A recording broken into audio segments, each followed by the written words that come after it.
I'm Richard Porter. I'm Jonny Smith. And this is Smith and Sniff, a podcast in which two friends talk about cars and many other things.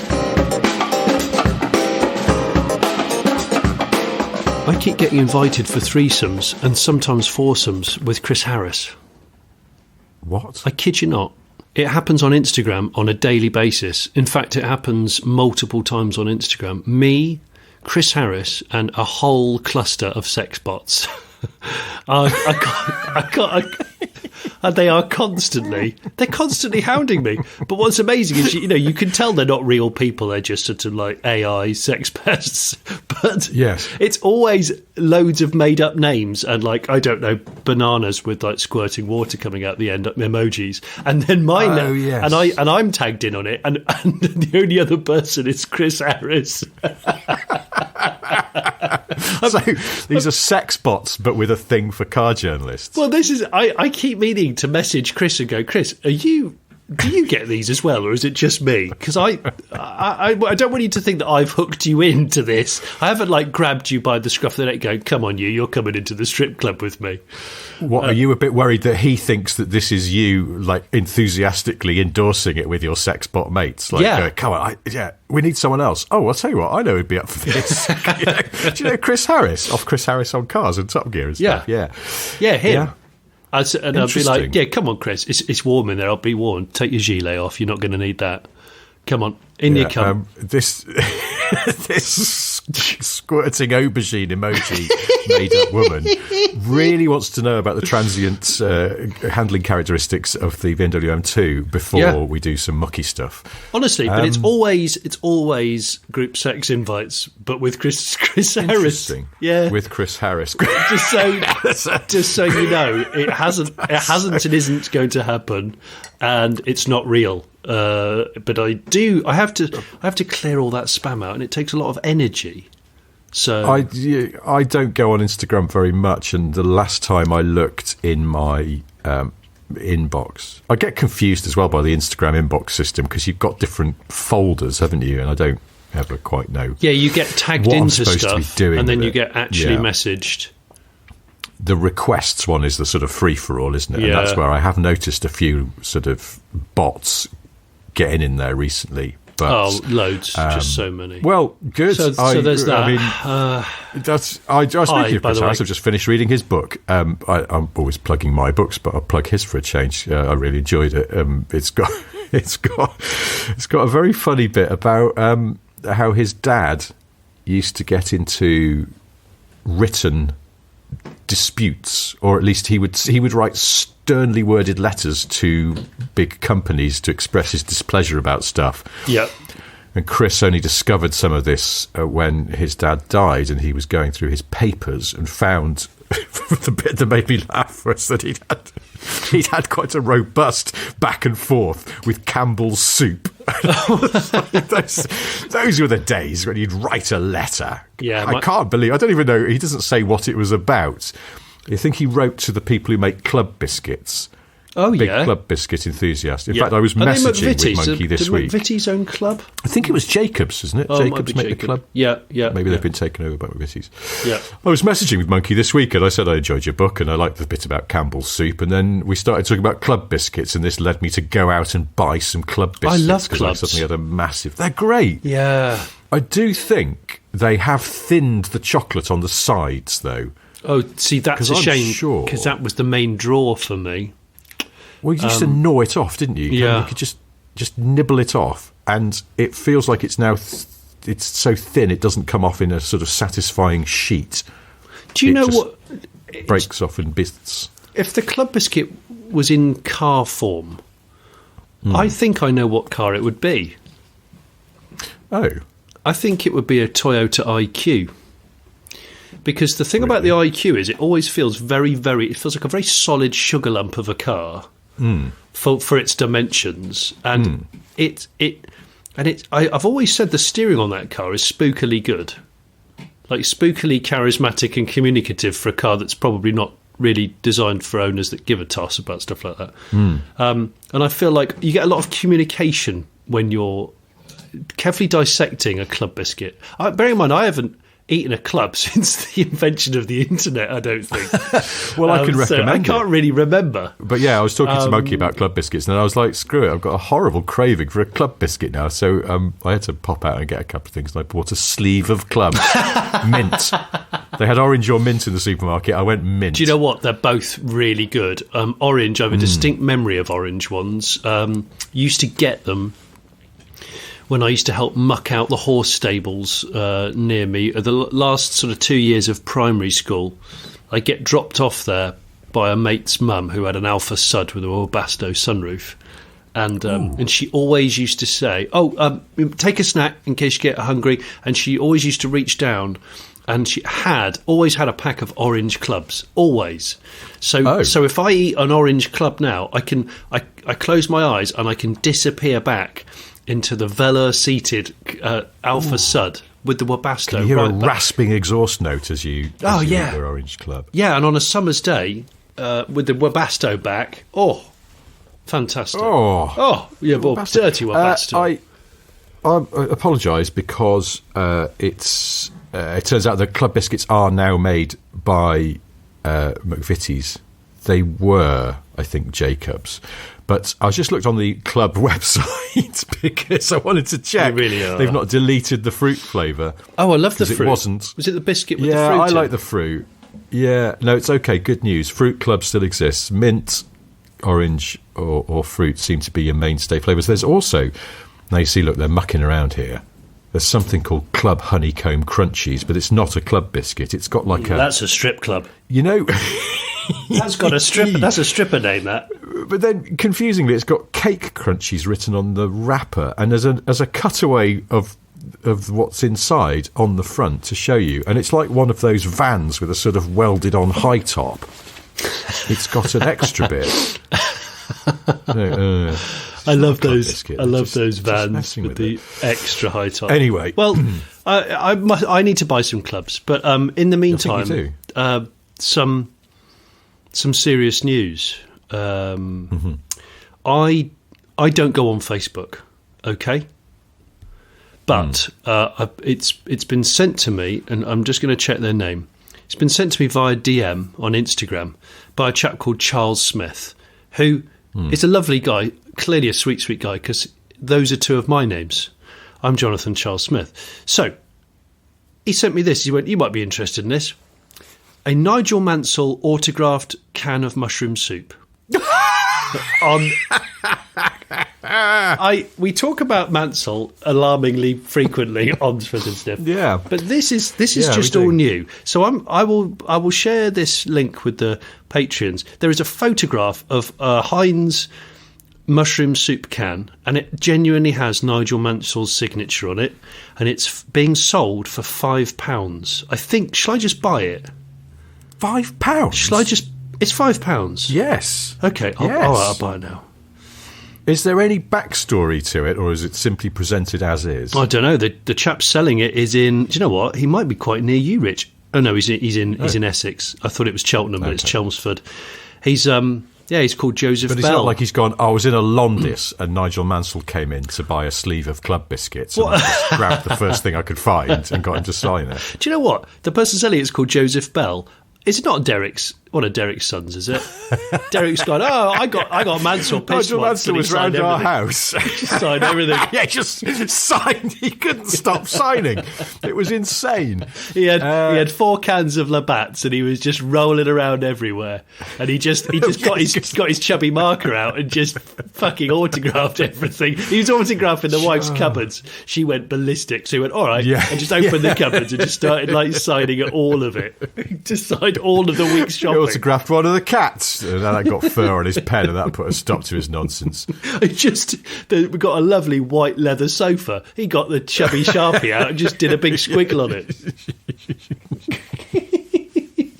Honestly, you got to see this. I'm going to send it to you now so that you can see while we're chatting what on earth I am witnessing here, because I just don't understand. I don't understand what. I need the context. I really need the context. Would help. I think we should buy it though. So, because should buy Facebook Marketplace. Maybe it's not a signed Nigel Mansell can of mushroom soup. Maybe it's just an advert for a prostitute disguised as See, look, I'm scrolling down, and it's just lots of pictures of. I mean, maybe these are really clothes for sale. I'm sorry, I got distracted. I'm looking at the soup. Wow. It's the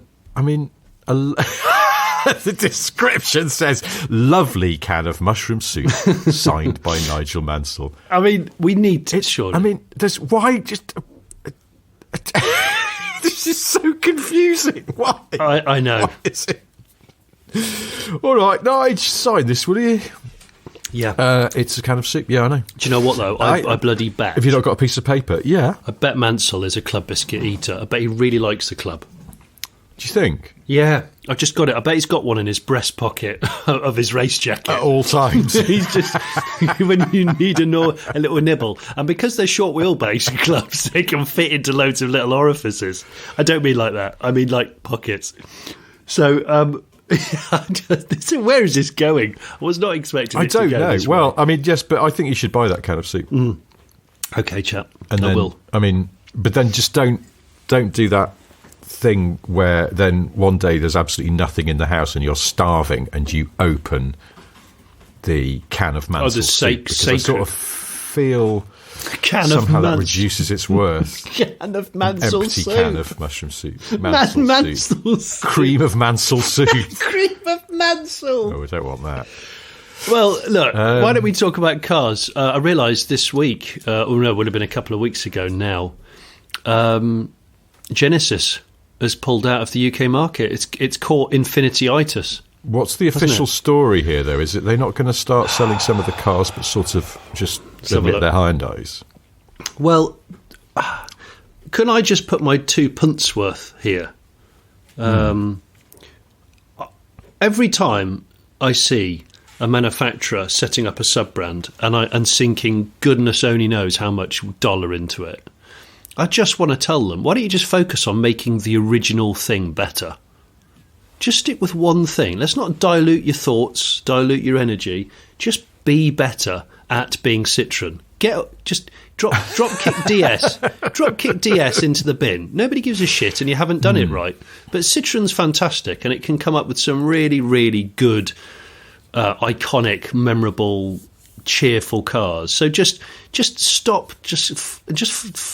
DS is probably circling the drain anyway, but just crack on, with Citroen, please.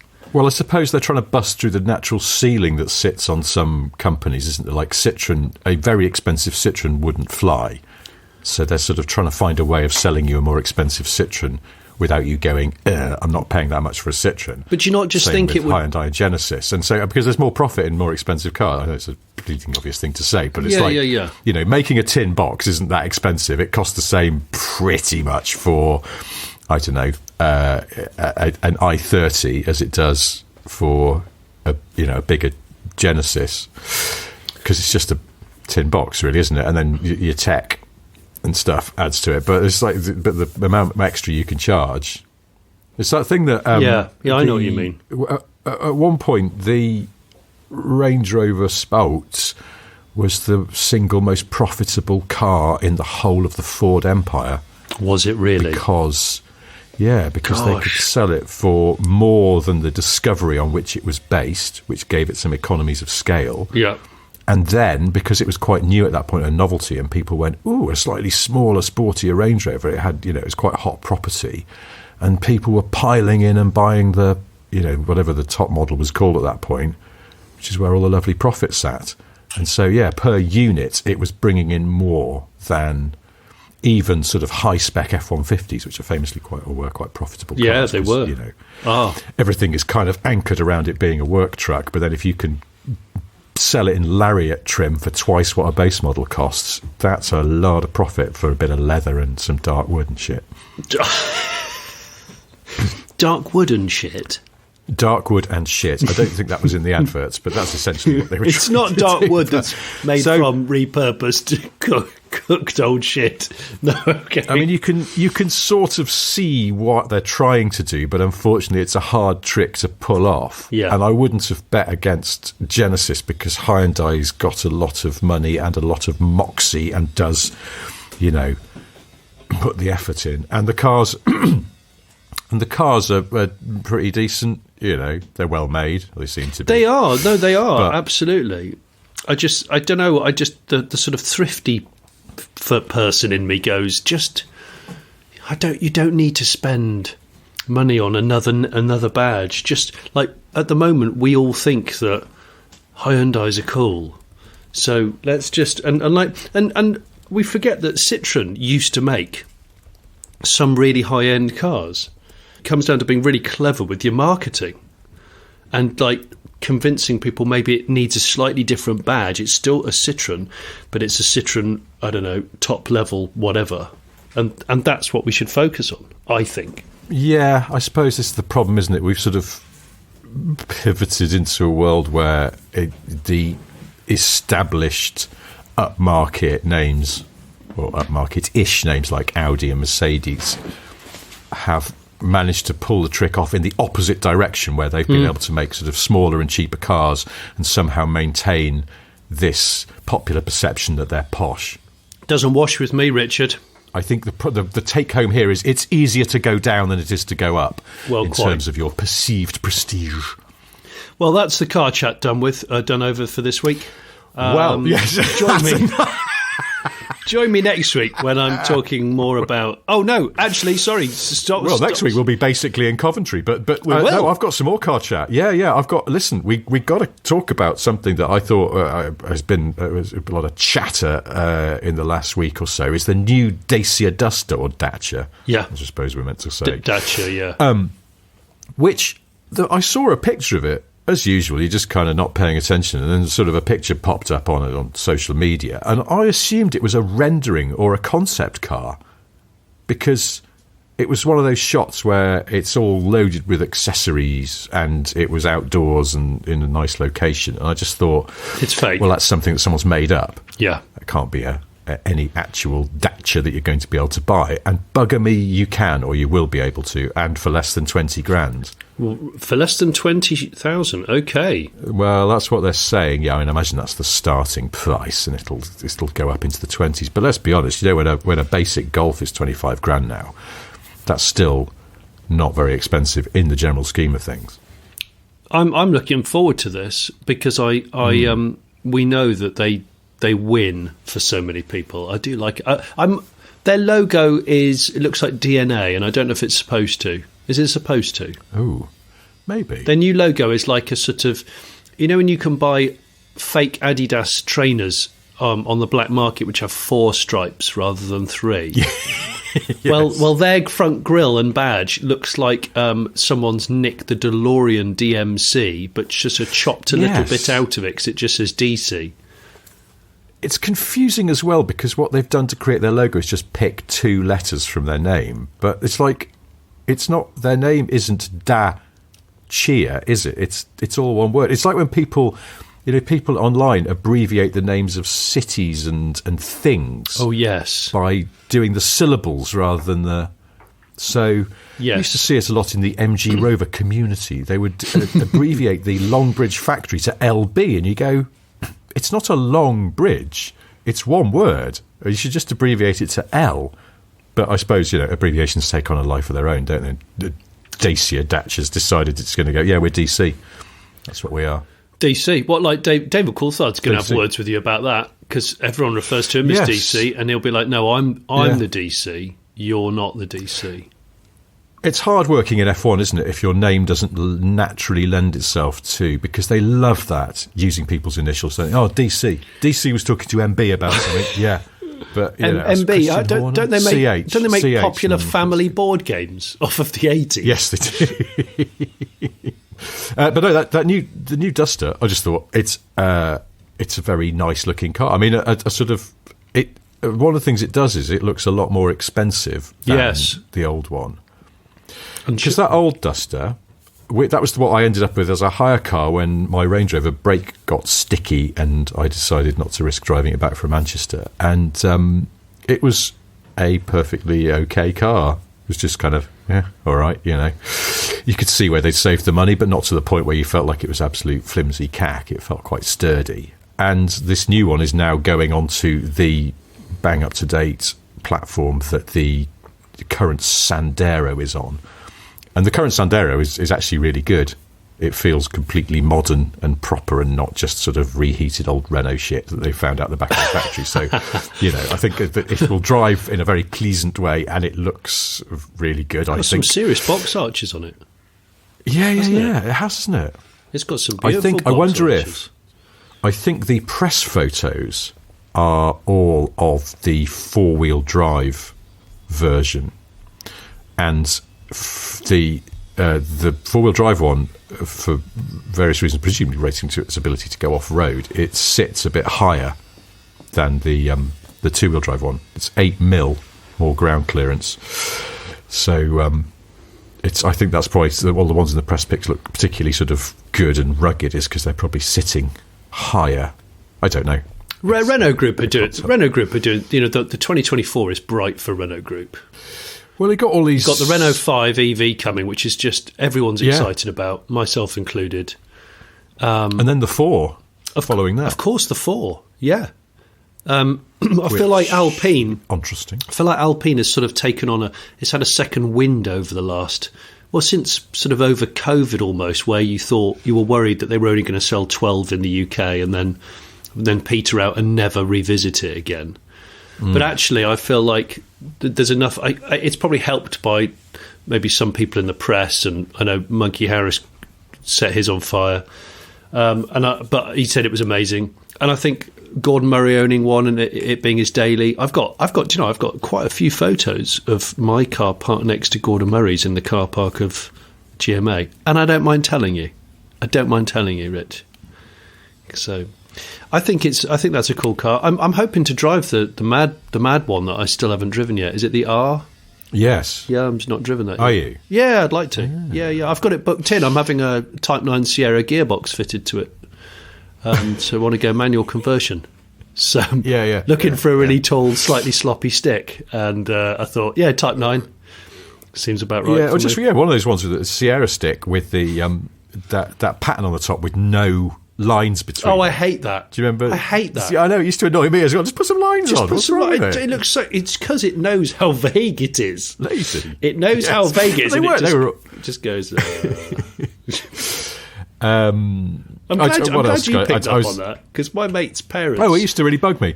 I was going to say some more stuff about the new Duster, but I'm sure people have read about this, and if they haven't, they can. You don't come here for car information, but anyway, it's. Well, you say that. It's. I think it looks quite nice. And it's going to start under 20 grand. The current one's 17 and a nudge, and it's going to be a little bit more than that, but still under 20 for the base model. So, which they haven't put any pictures out of the base model, but I'm hoping it's on Steely's still because that always looks nice. There's a UN spec one round here, white with the steels, and it's also got some panel damage, and it does look really good. I have to say, it's one of those cars which suits panel damage, I think. Yeah, it sort of does, doesn't it? Full kind of like French rural spec. Like it's lived a little. This car works for a living. Yeah. It's lived. The other thing that I was going to bring up, since we're talking about cars, is the Toyota Land Cruiser 70, the old school Land Cruiser. Yes. The sort of proper one, which you've been able to buy in Australia. Yes. And South Africa, I think. Yes, and for a while, it was built in Portugal, but you weren't able to buy it in Europe because they made them in Portugal to then ship them across to North Africa. And I think that's now stopped. But they've given it a facelift, and it's gone back on sale in Japan. Oh. Which I found interesting. That's really interesting. I mean, I suppose you could have brought one from Australia where it's also right-hand drive, but yeah, it's now officially back on sale. They've facelifted it and given it a sort of taller bonnet and some fancier headlights so that there's still the trad round within the grille sort of affair. The whole front of it, to me, I'll put a picture of this in the Patreon, the whole front of it looks to me like, those Funkos, those little... I don't know, we call them figurines that kids seem to like of, like, BTS or... What, like a wobblehead? I don't know. Like a big-headed No, they're thing? those. They have. I was in a toy shop the other day with my kids, and they have a wall of them. I noticed they've got a Lewis Hamilton one, and in fact, I do own a couple of Funkos because they made Pet Shop Boys Funkos, and I thought they were quite good. So I've got a couple of those. I have no idea what you're talking about.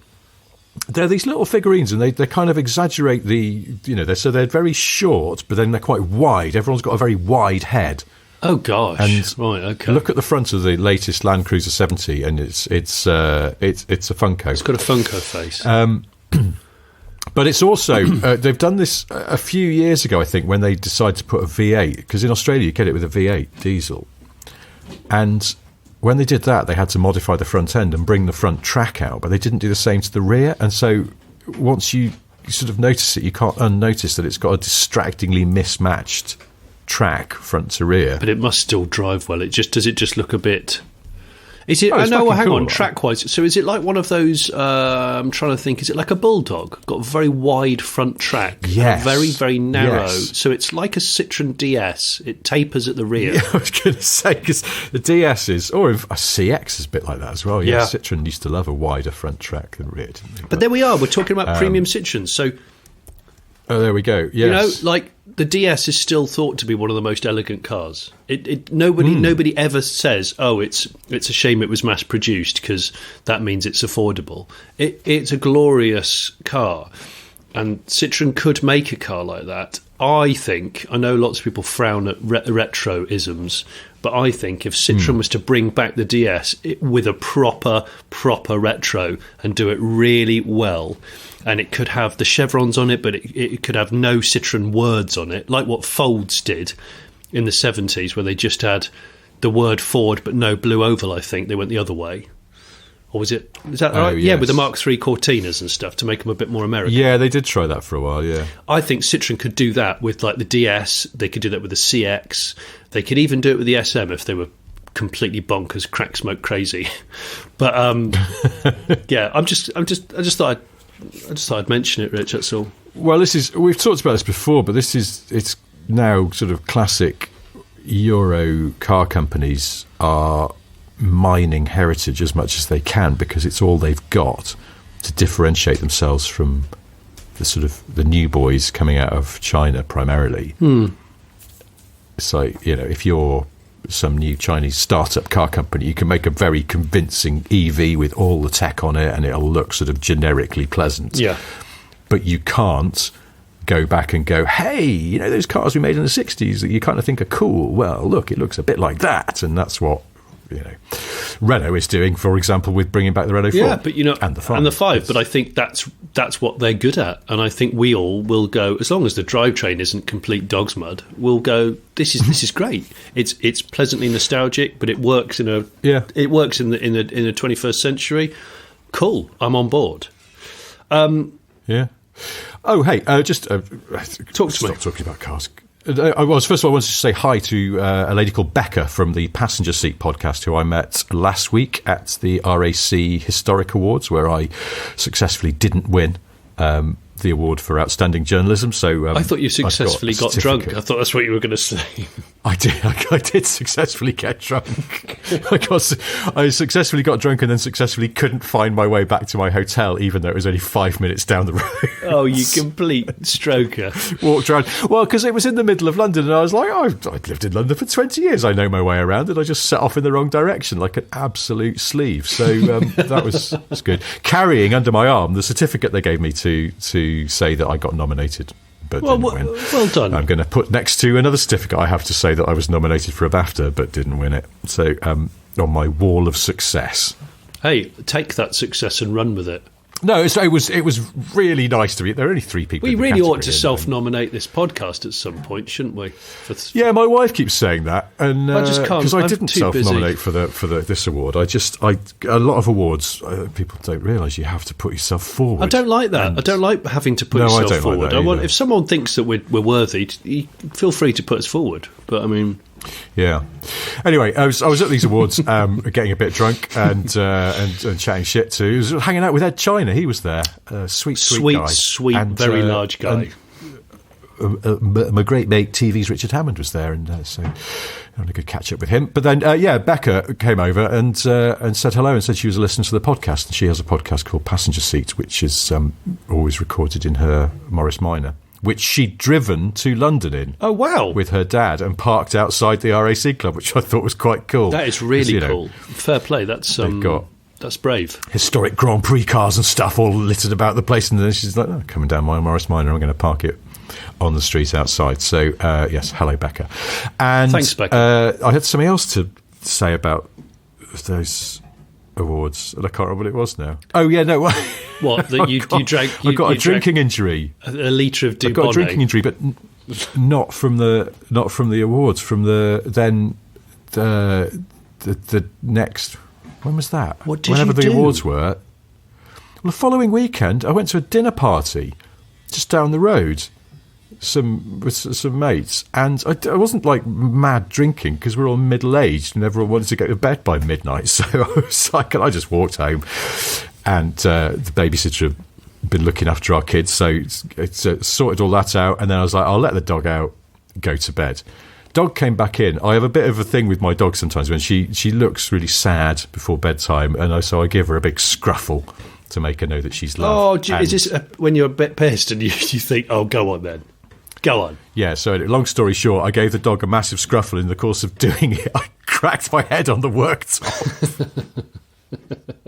On the side of the kitchen worktop. No. Because I was going, and I just kind of turned my head too quickly and just glancing blow to the side, like to my eyebrow against the side of the worktop. But at the time, I was just like, ow, that hurt a bit. And I went, fuck! Slightly too loudly. And I thought, oh, God, I hope I haven't woken the kids. Bear in mind, my wife is away. This is the other contextual thing that needs to be said. My wife is away, which so I was holding the fort alone. And I was like, oh, that hurt a bit. No, that's it. No blood. Okay. It didn't really hurt that much. Okay. And then I just went to bed. And maybe on reflection, I should have put some ice on it, because now I've got a fucking massive black eye. Yeah, absolutely. Bloody hell. But I didn't hit my eye. I hit just above my eye, and that had a little bit of a lump the next day. And then my eye started going purple, and this was days ago, and I've got a real kind of, it looks like I'm wearing very elaborate mascara, all from scruffling the dog. I said this to my wife because she's in America, and she went, "Don't blame the dog." I told you about the time. I told you about the time that I accidentally knocked myself out running back into the house to get something when I'd already started the car on the drive. What? Did I tell you about that? It was ages ago now. Okay, so listen, guys, look, picture the scene. Look, I've gone outside and I've started the car up. And I don't leave it for like 10 minutes or anything daft, but I usually start it and leave it for a minute or so whilst setting my sat-nav and plugging my USBs and all that jizz. Well, I realised I'd forgotten to bring my USB phone charger. So I started it, and I think it was the Dodge, actually. I think it was a summer job, and I was feeling brave. I was like, I'll take the Dodge. And I went, I was running late already, so I thought, shit. I ran back, unlocked the house while the car was idling, ran back into the house, and I'd been listening to, I think it was Iron Maiden prior to that anyway. So I decided, I'm sure I've told you this before, but maybe it wasn't on a recording. I sprinted back through the house, and as I ran over the threshold from the hall into the spare room where I keep like chargers and stuff, I did an 80s metal jump. Like Bruce Dickinson would, like off of a Marshall stack. But the problem was I hadn't factored how high I'd leapt. I completely twatted my head on the door frame. And then I blacked out. I came to on the floor. Oh my God. I came to on the floor. I'd hit myself so hard, I'd just gone down and out. And then I don't know how long I was out for. I don't think it was very long at all. But I sort of came to and I could hear the Dodge. I was thinking, someone's taking the Dodge. And then I woke up and went, what the fuck's just happened? I was like, oh yeah, I went in to get my phone charger and I've just knocked myself out doing an 80s metal jump through the threshold. So, oh man, you have not told me that story before. I think I'd remember if you had. Oh well, because I said to somebody else about my black eye, because my wife went, well, because I don't understand it. Why have I got a black eye? I didn't even hit my eye. She went, well, there's lots of really fine blood vessels there. And then I went to see the physio because my knee's buggered again. And I said to him, excuse my black eye, and sort of explained to him the embarrassing way I got it. And he went, oh, yeah, there's lots of small blood vessels there. And I was like, I know. My wife said that. And he went, but, seriously, if you start to feel lightheaded or anything like that, you get headaches, you should go and get that checked out. And I was like, mate, it was just a glancing blow. I don't know why I look like this, but going to the hospital and going, yeah, I'm getting headaches and lightheadedness from scruffling my dog's head a few days ago. It would be almost as embarrassing as going, I did an 80s metal jump and was it the door frame? Did you hit your head on the door frame? Yeah, completely. And I hit it. I was travelling through the door aperture at quite a pace. And I was actually, do you know what it was? I was actually really excited. It had been a lovely morning, and it was going to be a fun day. But it went from being fun to being like almost I thought I died really quickly. Unconscious on the floor. Yes, honestly. Because also, just to clarify, 80s metal jump, you have to get your lower legs sort of... my lower leg. Angle, what do you mean my lower leg? They're the well, you know what I mean? Below the knee. Well, how am I trying to say this? I'm not expressing it very well, but you have to bend your knees quite aggressively, don't you, to sort of... So you're fully off the ground, and your knees have to. You almost have to like, try and kick yourself in the arse with one leg. Yes, I've got one. Yeah, completely. Yeah. So, but at that point, one thing Bruce Dickinson never had to deal with was his spare room doorway being on stage at the time. Honestly, I felt so stupid, but luckily nobody knew. So it was. Well, it's okay. No one's listening to this apart from thousands of people. My mum and dad listen now and again, and oh yeah. Oh, they'll worry. Yeah, Johnny, they'll worry. Yeah, I'm also really looking after yourself. Do you know I was running late, like I said. So all I did, I looked down, checked for signs of urine, and went, no, I haven't pissed myself. Brilliant, and dusted myself off and got straight back in the car. But I turned up at the shoot with a throbbing head. I had such a headache. Not surprised. So I had to go hard on the sweet coffee and painkillers for the first part of the day. Was this when you'd shaved your head or before that? Before.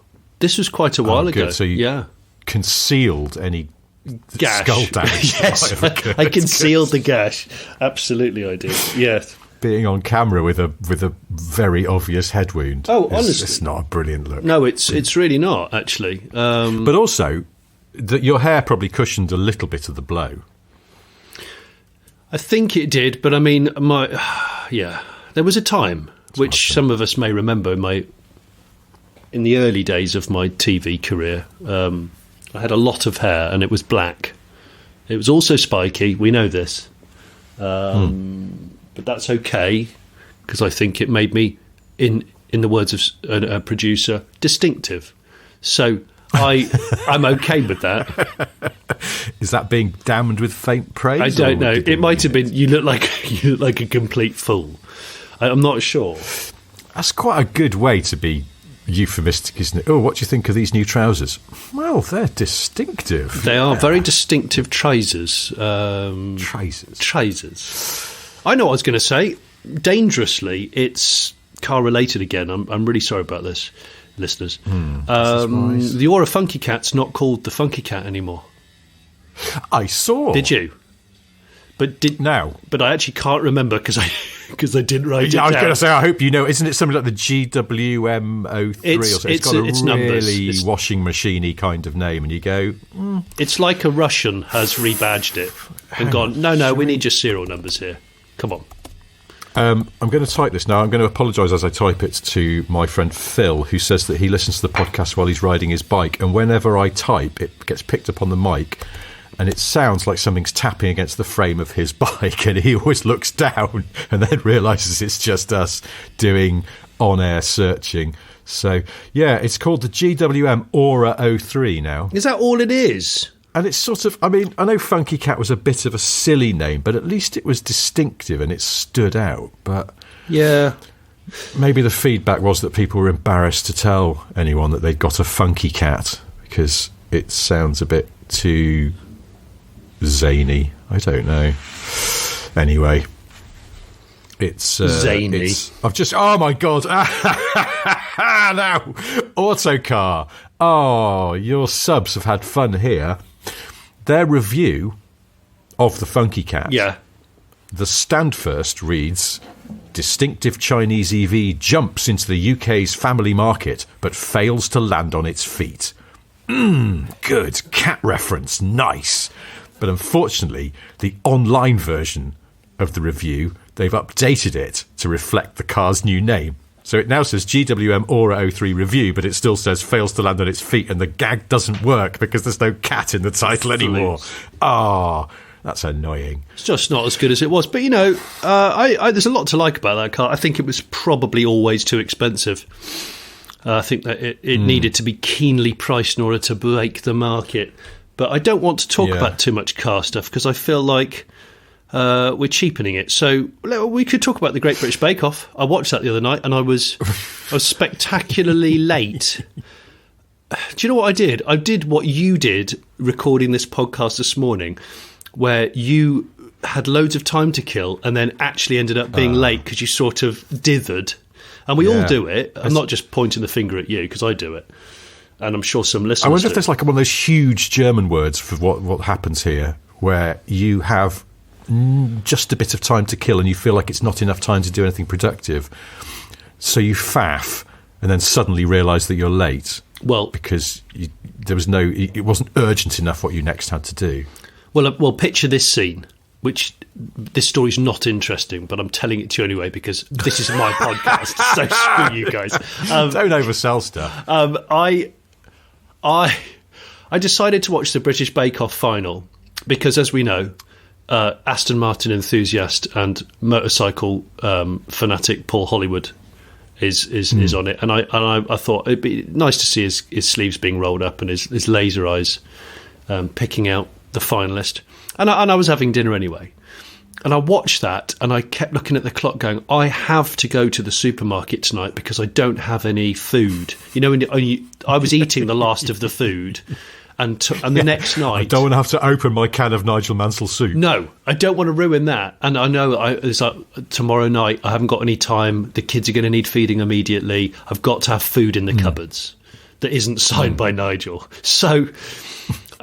But I wasn't banking on watching the final of the Bake Off, so I strung it out. But wait, have you watched any of this series of Bake Off? I've watched 2 episodes. I do like the British Bake Off. So you're slightly invested in this. But yeah, no, I do like the British. Suddenly decide. Yeah, I'm not interested in MasterChef. No offence, Greg Wallace, but I'm just not. I'm not interested in MasterChef. I'm interested in Bake Off. I think it's really kind of fluffy, homemaking TV. So. I was watching it and I realised I looked at the clock and was going, what time does Morrison's close? Is it 9 or 10? Because if it's 9, I've really screwed that one up, haven't I? And then I was looking at the British Bake Off, going, it's going to end in about 10 minutes. Anyway, at the time I was testing. Let's just say I was testing a really interesting K vehicle, JDM K vehicle. So I got in the K vehicle looking at the clock going, okay, I've got like 40 minutes before the whole shop shuts and it's 10 minutes to get there. I'm going to be on the clock a bit for this one. Let's just do it. But this is my favourite time to go supermarket shopping. Sped over there as one can with 660 cc's and got in the shop with my bags for life, which didn't have shit in, and just started going up and down the aisles as fast as possible. But here's the thing. Midway through, and I was dithering at this point because I couldn't exactly find what I needed, the security guard walked past. He craned his head back and he went, sir, you know we're closing very soon, don't you? And I went, yeah, no problem. And then I carried on. I was probably halfway through the shop when he said that, as in my shopping list. Well, I got a bit further on and he found me. I realised I was the only person in the shop. He found me and he went, we're all ready to go home, sir. You should have already started paying for all of that. Do you know? And I went and I looked at my watch, which is my little gold Timex Pac-Man edition. And I went, I said, you close at 10, don't you? And he went, yeah, we close at 10. And I went, I said, well, I've got about 10 minutes. And he went, no, it's 1 minute past 10. And I went, what? And I got my phone out my pocket, and my wristwatch was the wrong time. And I had to do the walk of shame back to the checkouts, and all the staff were just stood there basically going, we hate you, we absolutely hate you. You're a prick, and we should have left by now. And they had to reopen one of the tills. They had to chaperone me around all the security barriers that they'd put down. Honestly, it was extremely embarrassing, and I want to apologise to everybody in the shop. I did say to the security guard, he didn't care, as he was walking away, went, I'm really sorry, my watch is telling the wrong time. I actually said that. And also, I was watching Bake Off. Yeah, also, I didn't pull my finger out, and I'm a complete flute. But anyway, so that's that. And then I realised that the vehicle I was in actually genuinely didn't have enough space to put all the bags in, so I had to sort of drive home with a big bag on my lap, which is quite hard on a manual car. The downside of the K car, this is why they don't bring them over here, is because you can't. Well, this particular one doesn't have a boot, but anyway. So I'm looking forward to seeing you reviewing that K car, because I think it's interesting in its own. Do you know what? It's a damn cool device. It's coming up on something called the Late Break Show soon. Excellent. Speaking of telly, I thought we should just acknowledge, last week I was ranting on about Top Gear, and then this week we probably should just mention the news about the Grand Tour that's been in various papers and online outlets and stuff, which has been a bit weird because it sort of just suddenly exploded, and the headlines are all, that's it, Jeremy, Richard and James are quitting the show and stuff, and it was sort of couched in slightly dramatic terms. That it's a bit, because I still do bits and pieces for the Grand Tour, and so I sort of feel quite close to this. And the truth is that all those stories that have sort of been run have radiated from the Sun's coverage of the whole thing, which is pretty much accurate. The only thing that I think people have missed is the way that TV commissioning works, which is, shows tend to be sort of commissioned for a set amount of series or episodes or whatever.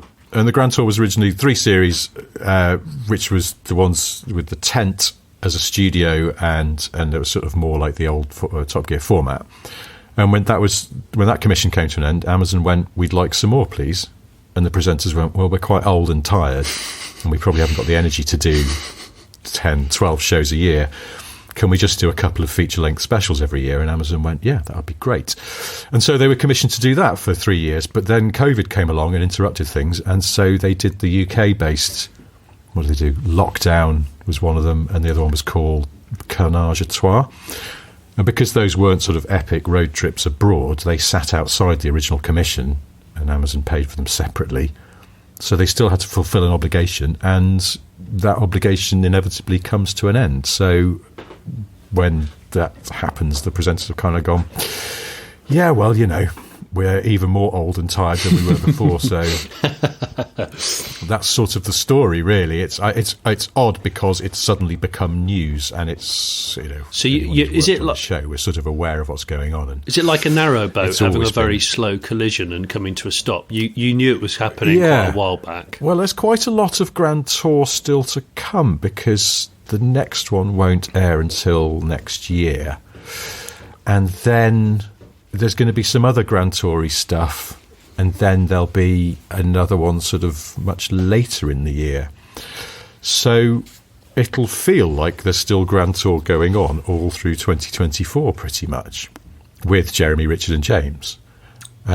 So this has been sort of just this has come, has hit the news, but it's not like it all dead stops now. No. And they've just announced that Jeremy's got a 4th series of his farm show coming as well. So it's, I think, the farm show with Jeremy. Yeah, and James has got stuff going on, and Richard's doing his Hammond's Workshop on wherever that's on now. I can't remember Discovery. Well, let me tell you what Hammond's doing. They're all doing stuff. Hammond's opening a classic car museum in the town I come from, in Taunton. He did it last week. Was that in Taunton? Yes, in Taunton, on the high street. It used to be county stores where I was allowed to go sometimes with my grandma, and I get a really nice Rocky Road slice. Oh, Oh, love a rocky road. And they used to grind their own coffee beans before it was a thing. They used to roast their own beans in-house. They had a roaster. So the whole place used to smell so amazing, even though I didn't really know what coffee was because I was very young. And we drive there in the Allegro. Nice. And now it's a classic car museum, which does have an Avenger Tiger in it. I don't know why I'm telling you all this. It does. That one of the cars on display is an Avenger Tiger, and I think it's a Somerset registered car. So if that when people steal stuff from museums, and it is a bit naughty, do they? If that Avenger Tiger goes missing, it's not me. Just so you know. Okay. Yeah. Just like Shaggy. Perfect crime. Imagine if Shaggy had done it. It wasn't me. We saw you on CCTV, Jonny, doing definitely it. you. No, it wasn't me. No, that wasn't me. Those are the words that I told you. Just not to go back to cars, but in a way, actually, to go back to cars. We had quite a few messages about Land Rover Defender side boxes after you brought them up last week. Do we call them a hard pan, yeah? Do we call them a... Do we? Yes, I suppose we could call them that. I don't know. Well, so quite a few people who've got Defenders were sharing what they put in them. Craig Winter is one of the listeners who did that. He sent a picture of his Defender 110. Oh, cool. With the side box open and a how many bottles? There's more than it. There's 7 bottles of wine in it. Really? Behind a net. But he says, I use mine for all my lashing straps and tie-downs. They do come in handy on camping trips. Also, on the vertical, they don't really stick out, even if they do create a nice blind spot in certain situations. So that was Craig's take on it. I like the lash down. The lash down idea is a great idea. I like that. Mike Robbins says, I have a Defender with the silver side pod. It's great for muddy boots. It gets used for this a fair bit. It's also a great place to put 3 bottles of champagne. Keeps them nice and chilled for when you get to your picnic rug bedecked destination. See, I'm pretty sure that one of the serving suggestions that Land Rover offered was the muddy boot thing. I'm pretty sure. Yes. I have to say, Mike also says, I have the roof rack and side ladder fitted. These get used less often, creating constant wind noise and crippling fuel consumption. Well, at least he's honest. I've got another. We've got quite a few of these. Adrian McGrillen, his dad has a Defender with the side boxes, or lunch box, as his dad calls it. Lunch box. He says, my dad uses his to store his bag for life for the grocery shop. Oh, okay. Which is interesting. Do you know what? I am genuinely interested in this because I feared that it was just one of those things you tick the option box for and then you just look at it and go, I'm still not sure what really should live in there. So, those rucksacks with a see-through Perspex orb on the back of them that people in Japan walk around with cats in them. Yes, I did. I was going to suggest that you put like Jack Russell's. Can you imagine? Well, imagine on the motorway, dogs. But if you put the orb on the forward-facing bit, because dogs, love to put their head out of car windows, but it's not actually very good for their eyes. Yes. But if the dog could see where you're going, I don't know if that would be exciting or frightening for the dog, if it just sort of feels like it's being hurled down the road. Well, I think Jack Russells don't know fear or danger. So can you imagine? This could be the LR dog orb could be incredible. The LR Yes. Well, good news. The last message I want to read out about this is from an actual Land Rover engineer who works on the Defender. Oh, wow. Won't give his name because he is still a member of the project team for the Defender. But hopefully he's listening and will take on board your dog orb suggestion. He wanted to just set us straight on a couple of things. First of all, he says they should only be fitted to one side of the car, not both. Okay. Intentionally asymmetric. It's right. That's how you see them, but I think we can pick up on that because we're idiots. He also says there is a drain plug. You probably can't fit many pairs of walking boots in. You might get some Wellingtons in. As you mentioned, it sits within the silhouette lines of the body, i.e. within the mirrors. Okay. When the product was developed, it was made deliberately to be ambiguous for its purpose, with the idea that customers would use it for anything they saw fit, be it carrying tools, wetsuits, outdoor equipment, camping and leisure items, etc., etc., etc. It was offered...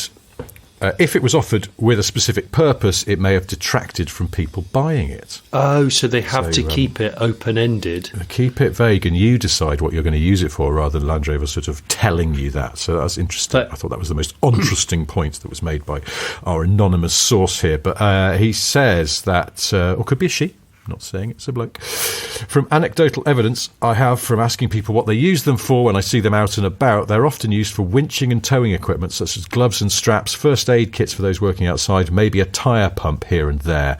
I've also seen them turned into mini bars for use at horse events. I love it. 1 minute on the one side, first aid, very important, yes. On the other side, let's all get pissed in a field.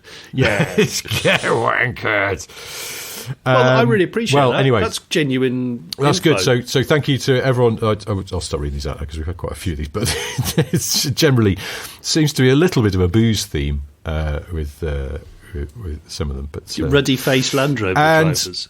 We should start to wrap this up, but I just want to read out another message from one of our patrons, a chap called Stan, who's a former automotive engineer and a British expat living in the US, primarily Michigan and latterly Florida. He's also, like me, married to an American. Stan says, over the course of the last several months, I've been working my way through your podcast back catalogue during my daily commute and also during longer weekend trips with my spouse. Oh, I'm so She's sorry. warmed to your podcast. I love that she warmed to it. I don't like it, but I just warmed to it. He says, oddly enough, she hates pretty much everything else I try to listen to. In any event, she was in Michigan last weekend visiting her brother and his family. Her brother mentioned in passing that a friend of his works for Stellantis and was about to be made redundant. Instead of expressing sympathy for this guy's plight, my wife instinctively and immediately responded with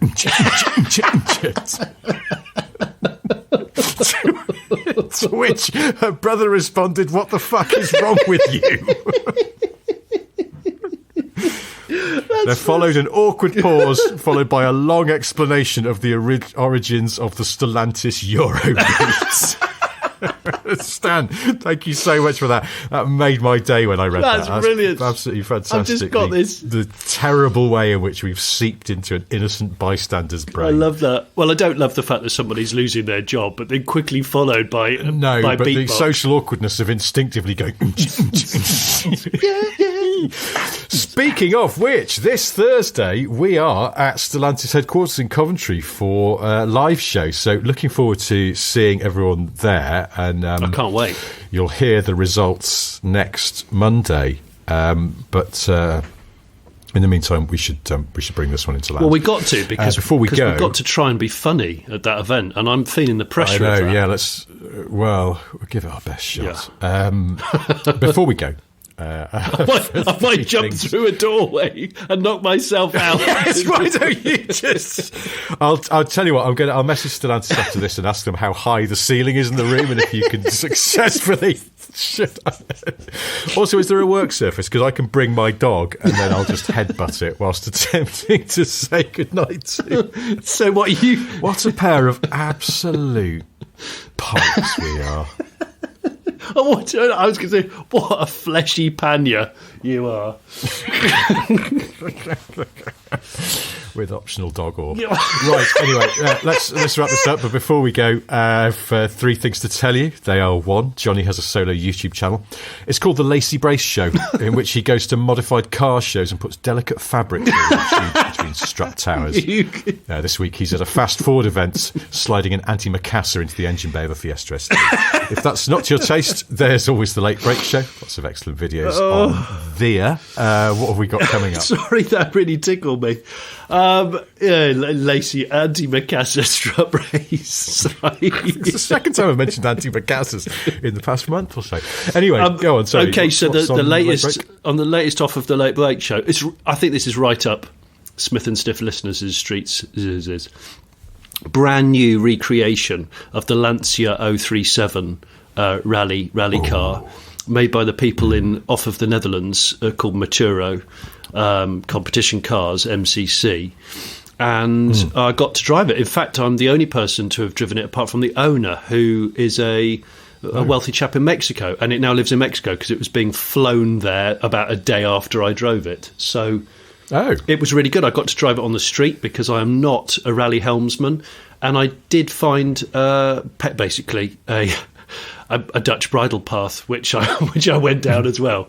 So really exciting, and you get a little tour of how they have put these cars together better than Lancia did in the 80s, which frankly wouldn't have been difficult, but I don't want to be down on Lancia, but let's just say the quality of the welding was pitiful. Pitiful.